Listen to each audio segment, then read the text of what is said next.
সেই জায়গাগুলোতে অন্তত আমার কুষ্টিয়া সদরের 3 আসনের যে জায়গা পড়ে আছে, আমার হরিপুর ইউনিয়নের একটা জায়গা পড়ে আছে, ওখানে প্রায় 1000 একর। কুষ্টিয়াতে একটা অনেক পুরাতন মিল পড়ে আছে, মোহিনী মিল, যেখানে 300 বিঘার উপরে জায়গা পড়ে আছে।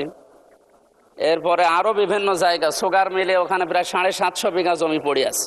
এই জায়গাগুলোকে সরকার কাজে লাগাচ্ছে না, খালি কথার উপরে। আমরা এই চলমান অবস্থায় আছি এই 2 মাস।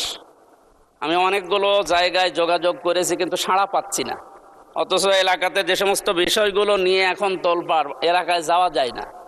মাদকের যে সয়লাভগুলো, এরপরে বেকার সমস্যা, ছিনতাই, এরপরে আরও যে সমস্ত সমস্যাগুলো, হতাশার জীবন নিয়ে মানুষ চলছে, এগুলো থেকে মুক্ত করার জন্যে প্রত্যেকটা মাননীয় জাতীয় সংসদ সদস্য যারা আছে, আমার যতটুকু বাস্তবতায় ধারণা আছে, নিজেদের এই জায়গাগুলো হয় নিজেরা ব্যবহার করবে, অথবা বাইরের যে দেশগুলো যারা পারে তাদেরকে, এই মালয়েশিয়ার মতো অথবা থাইল্যান্ডের মতো, এদের মতো আশপাশ উন্নত দেশগুলো থেকে আমরা চায়নাকে ডাকতে পারি, তুরস্ককে ডাকতে পারি।